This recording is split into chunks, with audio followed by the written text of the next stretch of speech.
Today we have a special is John Brown, and John Brown is from Wisconsin, and he is from the Great White North, and he's going to spend some time with us today. In the room, we have about 18 reps that are with us from around the state. I'm going to duck down just so you can see them. There's a bunch of them right there, and we just want to spend some time with him. He's going to be at our Fusion conference, and we just wanted you to get to know his heart, his life. So, John, how you doing? Doing great. Hello, everybody. Good to see you. So, John, tell us your story. Tell us a little about who you are. I know you're married. I don't know how many kids you have. Don't know how long you've used.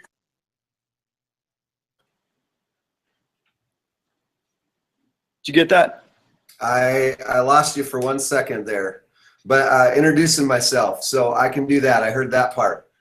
So again, my name's John. I'm a youth pastor up in Kenosha, Wisconsin, which is actually a suburb of Chicago. So our church is half Bears fans, half Packers fans. Go figure how that happens, right? We're literally right on the border of Illinois, 45 minutes from Chicago, half hour from Milwaukee, right on Lake Michigan. So that gives you a little bit of context. Been at the same church, my wife and I, for 14 years. So just celebrating our 14th year at Journey Church here in Kenosha. Just a thriving, growing church here of about 3,000 people on the weekends. And we've been doing youth ministry. We came in as associate youth pastors when we first started, and then we launched a middle school ministry, and now we oversee middle through high school. And like I said, I've been doing that here for 14 years. My wife and I, my wife's name's Janet. She is from Holland, actually, so from the Netherlands. And we have 3 very blonde Dutch-looking girls. So 3 girls, 3, 6, and 9. And my daughter just informed me the other day that she is going to be in youth group in 2 years, which is quite an interesting thought. I'm guessing there's some people in the room or some people watching that have that dynamic, but that just hit me square between the eyes. So I'm dealing with that right now. So yeah, that's a little bit about us. Tell us about. I know you went through some challenges in your health and different things like that, and we talked about your story and stuff like that. Tell us a little bit about your life and what you're doing right now in youth ministry. What's relevant to you right now? Yeah, absolutely. So when I was 14 years old, I was diagnosed with a condition called ulcerative colitis, which is basically hell on earth in your stomach.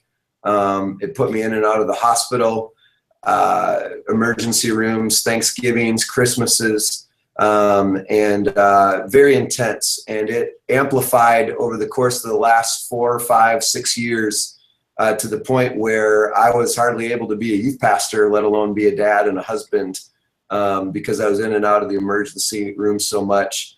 And so kind of hit an all-time low, and for my wife and I, to the point where the doctor said it's not a matter of if you get cancer, but when you get cancer.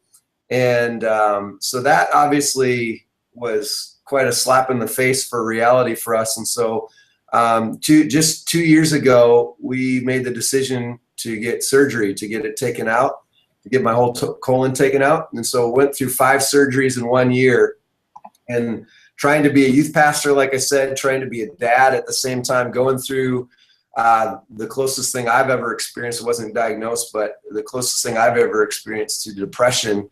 Definitely had put a whole bunch of challenges to the point where I felt like I needed to quit ministry, just because I couldn't be effective in any one of those areas. I couldn't be an effective dad. I couldn't be an effective husband. I was failing our leaders and our students and my pastor and our church. And so definitely, been at the same church for 14 years, but that sounds glorious, but it was not without its share of challenges and ups and downs. And so that really defined and shaped our ministry, how we do ministry, and equipping people to do the work of the ministry far better, because it was by necessity. I didn't have any other options. So we also have a 730-seat youth auditorium. H2O Youth is our ministry. And so managing that, we have a ministry college at our church, Journey Ministry College, managing our ministry college students, Interns have several interns that are part of our staff and team, several support staff. At the time of the sickness, we had 6 people on our staff that I'm trying to manage all this, as well as be in hospitals, and so it changed the way we did ministry. It changed our reliance on God and prayer, and that can sound trite, but for someone who's been through all that we've been through, it's anything but that. So our ministry has obviously gone through its share of ups and downs. During the last couple of years, we had to kind of go into survival mode, and just focus on just the main things, kind of simplify our student ministry and really hand out and spread across the duties. And so it's shaped who we are. It's shaped what our ministry looks like, and honestly, shaped even just the way that I communicate and preach. And I'm going to be sharing out of some of the overflow of that. And I know that all of you in the room and all of you watching, I know you, Al, have been through your share of feeling like quitting or giving up, or even just not knowing how you can go on. Or if you haven't faced it, you will face it. And so I'm going to be sharing a bit from that story, and how not just to survive, but to thrive through challenges of life, and maybe even unforeseen challenges that hit you. So really bringing it all back to Jesus, which is what youth conference is all about anyways. So, but that's going to be the bulk of my challenge, sharing from some of those hurts and struggles. So yeah, it's a little bit of our story and our ministry. Well, John, tell us this. I'm going to ask some of the guys maybe in the room. They'll come up with a question but greatest challenge right now. I know you went through those challenges as a youth pastor that has so many different responsibilities. What's your greatest challenge in terms of that student and ministering to students for you? What is that right now? Greatest challenge in ministering to student or students. I mean, I think one of the big challenges that all of us are facing, or at least for me, I mean, I have a picture of 14 years of ministry, right? So it definitely looks very different than when we came in, and all of that landscape has changed. But just the schedules of students, trying to get them engaged in biblical communities and discipled and in our life group communities and Wednesday nights, and using their gifts and their talents and equipping them and our student leaders, and competing with that schedule that we didn't have all that competition 14 years ago. And so how do we do that with the new life and schedule and everything, competing for their time and for their attention and their lives, and honestly, even their parents being some of the ones that are pushing them towards more of that. So I'm sure you guys are facing those challenges as well. And then just engaging students in leadership. Just what does that look like? What does it look like to do student leadership well? So we are reforming the way we do our student leadership and our core, and kind of one of the fun challenges with that, we just launched a middle school service on Sunday mornings during our weekend services.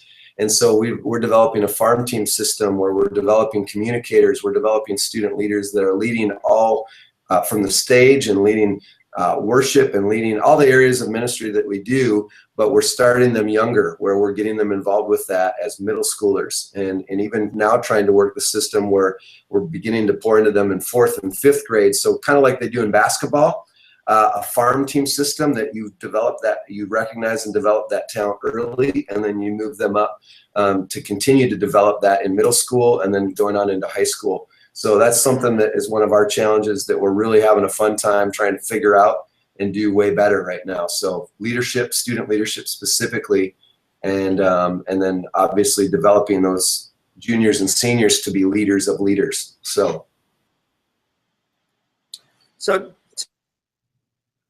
larger picture of, and how that looks like on a week. How often do you meet with your leadership team, or maybe how often you meet with your student leadership team, and what process maybe you're taking them through to develop them to be better at what they're doing? Yeah, absolutely. We meet with we have an intern staff and a support staff that meets weekly on Thursdays. So that's our kind of our first team. We have myself and one other pastor, 2 other support staff They're also ministry college students, and then my admin, our admin for the youth department. And then we have right now 5 interns that are part of that. We'll have 2 more here very soon, but they are part of that staff meeting, that first core team meeting. And then we also have once a month leadership meetings. We do huddles on Wednesday nights where we pour into them and we give them vision and we pray together. So we huddle up with them before service on Wednesday nights. That's what our service is. But we actually sit down and meet with them deeper. It's kind of like their life group in a lot of ways. Cast vision into them, pour into them, develop them as leaders, pray with them once a month on a Sunday morning. We do that during our first service. So from 9 o'clock to 10:30, we're doing that. And then we do what we call a captain's meeting at 12:30. So right after all of our weekend services, and that very same week, it's once a month. That very same week as we have our visioneering meeting, we call it, we do a captain's meeting. We meet with all of our core life group leaders. And right now we have 15 life groups across both of our campuses. We're a multi-site youth ministry as well. And so across, and multi-site church, but across both of our campuses, we meet with those captains, and we're teaching them how to be better shepherds. So we just met with them about something we call flock reports. So it's online reporting. What kind of relational deposits are you making into students? How do we do that better? And so that we do that once a month. And then we just got done with a leaders advance, we call it, where we took 2 days, Friday and Saturday, to pour our guts into our leaders and give them vision for this next year, dream together, have them dream and map out what they want to see happen with their students and their life groups. So that's kind of our leadership structure. And then with our student leaders, we meet with them weekly on more of a huddle basis. And then once a month, the first Sunday of the month, we also meet with them after church, and we pour into them, very similar to like what we do with our leaders. So that's kind of the breakdown without me getting too wordy and too much into it. That's things now for someone that may be watching this. That's really a larger situation than what I'm in. Mm-hmm. So I want to ask you to just speak to the importance of having meetings with students and leaders, whether it's 2 students, 4 students, 10 leaders, 2 leaders. How important at every people is that? How important are those meetings to you, and what do you do? Yeah, absolutely. Well, one of our interns who's up in Green Bay, Wisconsin, Packerland, he's now on staff, just jumped in, and he's having a problem getting leaders, period. So that's his context. And I said, okay, you can start with student leaders. So we just talked and mapped out a plan for him to begin to start doing weekly student leader meetings. So he's going to start his core because he's having a hard time getting adult leaders. He's new to the job. I said, all right, start pouring into student leaders. And what that looks like is just recognizing, being basically a Samuel to the Davids, God, who's some people that have this anointing on their lives, not just looking at the outside, but looking at what God sees, who's got this ability. And I'm going to just challenge all of you in the room and all of you watching to look at it with a long-term perspective. 14 years, again, I'm going to start pouring into these 6th and 7th graders, not just looking for juniors and seniors, because that's not long-term and sustainable. I'm going to start looking even younger and begin to develop those leaders. So yeah, find your juniors and seniors to be a part of your leadership team, but also have your juniors and seniors pouring into the 6th and 7th and 8th graders, and maybe even start looking at your elementary age ministry and start to develop them. But I think at the very least, start there. But with the development of your leaders, I just think it's time well spent. Of anything that you can do in ministry, of anywhere you can spend your time, finding a couple of people, having them over to your home. I mean, I remember early on in ministry when we launched the ministry, I got all sorts of pictures of having leaders over to our little basement apartment that we had, and just anything and everything we could do to spend time with them and take them out and appreciate them. One of the things that we're also going to be doing this year is we're going to just park ourselves at Starbucks and have our leaders come and grab half-an-hour chunks or hour chunks to just come and share their heart.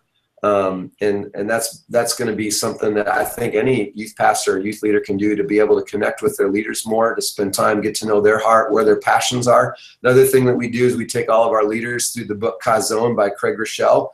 So we're not just plugging them into needs, but we're plugging them into what their passions and their gifts are. And so part of their application process is they do the online kazone.com gifts tests, and they fill that out as part of their application.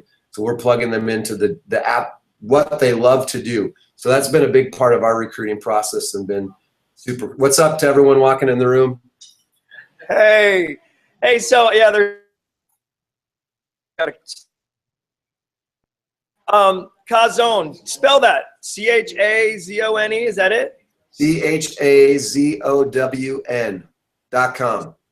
So there's a book, but you can do the free online test. It's all right there. They can watch the videos, and we just have them fill out the first 3 sections of the test, so we know their mission and values, their past history, and their spiritual gifts.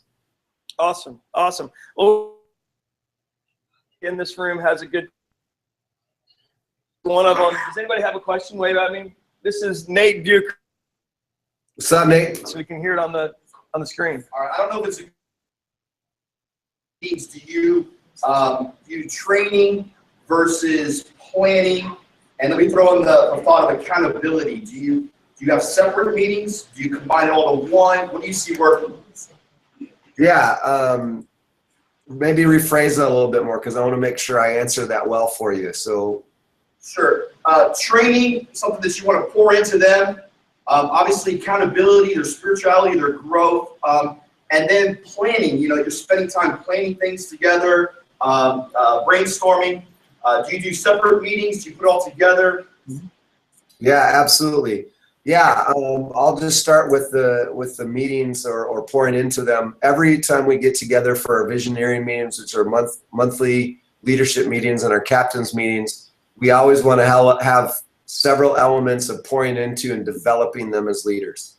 But we also want to cast vision. So we're not just making announcements or here's events coming up, but we're casting vision for the future and connecting it back to our goals and our purposes of our church and our goals for our student ministry for that year and even 5 and 10 years down the road. So vision, we're visioning that out. So we always try and have those 2 elements in our meetings. As far as planning, our group is a little bit larger, so that makes it difficult. We do something where if we're getting their feedback, because we want to get their feedback, we want them to feel like they have a place to give that feedback. We don't do that in every meeting. We do that more with our staff. But what we do when we do it with a larger group of leaders is we do post-it note storming. We call it post-it note storming. And we have them get in smaller groups of 3 or 4. And we like, let's say we're planning for a friends night or an outreach night. We say, okay, we want to plan the hooks, all the things that will get students excited about coming. Ready, set, go. You have 2 minutes. You're going to write out as many ideas on these post-it notes as you can in 2 minutes. That way, in those smaller groups, everyone has a voice, and then somebody from their group presents it. So that helps us to get their ideas and feedback in different ways. And we might go through 5 or 6 areas for that friends night that we want to get their ideas. And we just got brainstorming done in about 20 minutes, as opposed to everybody kind of going haywire with their crazy ideas. And some of them we know are like, okay, that's never going to work. So everyone gets a voice, everyone gets some feedback to that. But as far as accountability, so we, just to answer your question there, we do more of that in smaller groups with the people that are passionate about that fits their Kazone. We get the feedback of the people that are good and talented at that, and we leave that less for the larger group. But we still do it probably about 4 times a year with the whole group of leaders. So I think maybe that's when you do the Kazone, or you know the gifts of your leaders, you can know where people best fit. So I hope that answers your question there. As far as accountability, that happens more one-on-one. And that's partly the reason why we're doing the Starbucks Hangout, where we're just going to try and let them come and spend some time hanging out with us and allow them to bring up stuff that they're going through, but also speak into their lives and hold them accountable on things. So I'd like to, foreseeably, I'd like to do that this year 2 times a year, once here in the fall and then once in the springtime. So does that help answer your question? Awesome. Awesome. Yeah. Question? Question? Question? Question? Going once? You got a question? Come on, throw it. Good. Go ahead. No, I just pointed her out on the screen. There you go. Okay, what do you do when you are talking to your students about accountability and they're struggling in an area? Do you have a step that you take with them, or do you remove them right away? Do you talk to them and send someone to walk alongside of them? What's your procedure when one of your student leaders is struggling? Yeah, that's a great one. Well, again, we have the structure of our life groups or our small groups in place. And so that automatically, we don't pull anyone into student leadership unless they're in a life group. So our pool of student leaders comes out of our life groups or our small groups. So that way we're ensuring that those that are leading are actually doing what we want every student to do. So I don't know if you have that structure, but I would recommend that. If you're not doing small groups, I would definitely recommend that, because that's how we're discipling students. That's our main discipleship engine, is our life groups, where leaders are in lives of students. So for example, we just had a young lady, her name's Susie, that was posting stuff online and just struggling emotionally, and she just, you could tell she was struggling and just attention getting. And she's also on our worship team, so her role on the student leadership team is to be on the worship team. So she's up front, and so I pulled her aside with her life group leader, and we had the conversation about it. Just listening to her struggle, I just said, "Talk to me about some of the things you're posting," and then she shared her heart and what she's going through, and I just said, "So in light of that, do you feel like it's wise for you to continue to be in leadership?" And of course, she said, "No, I absolutely don't. I want to respect myself." Now, not every student's going to have that maturity, but I knew she could handle that, and she had that maturity. And so she took a break for 2 months from our worship team, is now actually just starting to get back on. But her life group leader, it was now a conversation about how can we get you to a place where you can grow through this. So her life group leader walked her through that. I've been checking in with her life group leader. How is she doing? What kinds of strides is she making? And now the goal is to restore her in that role as being on the worship team, but with accountability in place. And so it just helped us to be able to help hold her more accountable, help us to get deeper, helped her life group leader to connect with her even at a deeper level, and helped us to disciple her better. So yeah, we want to walk alongside of them. I think the church should be the best picture of grace and walking alongside of people, not just giving permission to everything out there and just saying, "Hey, wink, wink, it's okay because you're talented." But we should be a picture of grace and discipleship. So that's how we do it. Great. Great.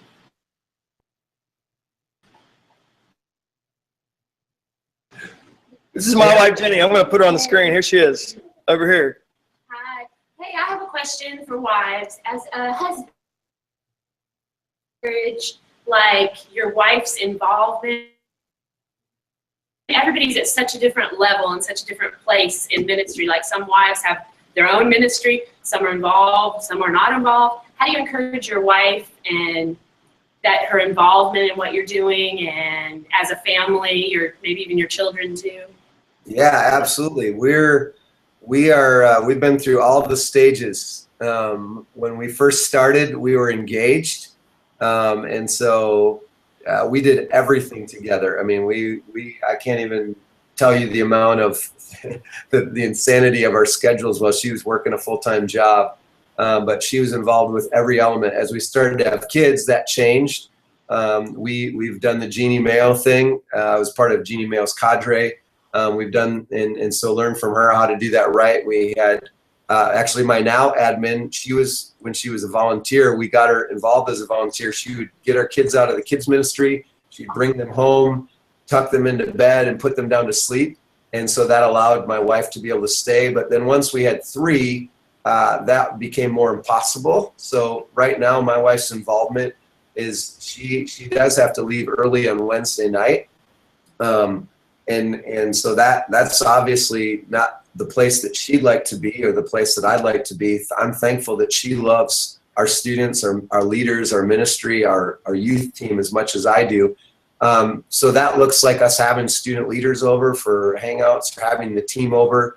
We make up for it in other ways with our family. She also will have our interns, our female interns, over to the house for one-on-one mentoring. Sometimes we'll mentor couples on our team together, or we'll mentor a female student together. So it just looks different at every age and stage. But her focus and her role right now is pouring into our female leaders. And so that looks like lunches and mentoring sessions and all of that. Doesn't look like it used to, where she goes to every event, or she's even there till the very end. But as my oldest daughter gets involved here in the next year or two, she's looking forward to it. Our oldest, because when she gets youth group age, she gets to plan a missions trip. She gets to pick one of our missions trips that year and help plan it. And so she's looking forward to. She can't wait for H2O youth, because she gets to help plan that missions trip that year. And so at that point is probably the point where she'll start being all in again, and our other two will be at an age where she doesn't need to leave early. So we know that it's a season, and we're okay with that. We give ourselves permission to be in the season. That's pretty. You give one more here, and you're going to be speaking to youth pastors, and as the room, there'll probably be about 250, whatever pastors there. Can you just give us one last thought that you would give to youth pastors from around our state? Maybe one reason to come to Fusion, or maybe, hey, this is something that's in my heart that you need to know today. Yeah, I have a massive passion for youth ministry and for longevity in ministry. And another one of my big passions is not just being mentored, but being a mentor. And so that's what our leadership structure looks like. Our student leadership structure looks like. And so I want to bring what little I do have, what I've been through in the 14 years. I want to be able to encourage a state that would say, hey, we're going to be in youth ministry for the long haul, and we're going to make a sustainable youth ministry that outlasts us because of the way we mentor and equip.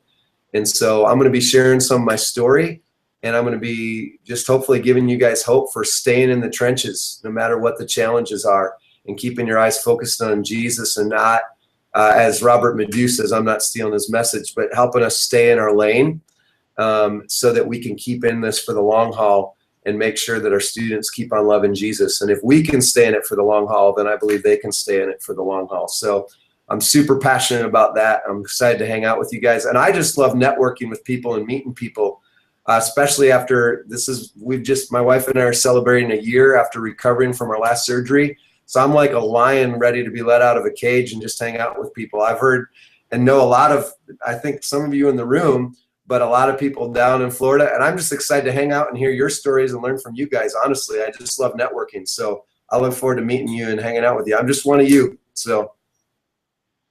Awesome. John, thanks for popping into our Youth Pastors Hangout. And thanks for having if you're me. watching this broadcast, Fusion's coming November the 13th and 14th. Bring your kids. Don't just bring somebody, help somebody come. We're just believing that God's going to save, deliver, call, do something phenomenal at Fusion. We look forward to seeing you there, and next time at our Youth Pastors Hangout.